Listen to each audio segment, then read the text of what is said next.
First day of school nga ngayon. Dahil first day of school, sinamahan na namin ang aming unika iha. Hindi pa nga namin alam kung saan ang magiging room niya. Isa-isa namin tinignan ang bawat room namin nakapaskil na pangalan ng mga estudyante.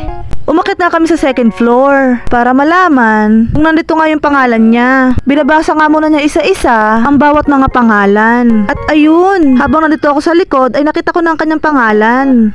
Kaya napagpasyahan na nga namin na dito na lang muna siya maghintay ng kanyang iba pang mga kaklase. Kami ng papa niya ay uuwi na. Ako nga pala nagpapasalamat sa aking hanipay sapagkat ako'y kanyang sinamahan. Uuwi na nga kami dahil ako'y maglalaba pa. Heart heart. Muntik pa nga ako lumagpas sa aming motor na sasakyan. Bago nga kami umuwi ng bahay, dadaan nga pala muna kami sa may groceryhan. Bibili nga pala ako ng mga sabon na gagamitin ko sa aking paglalaba. Bukas na lang daw pala papasok ang aking hanipay. Kaya naman susulitin ko na ang aking paglalaba dahil may tutulong na sa akin magbanlaw.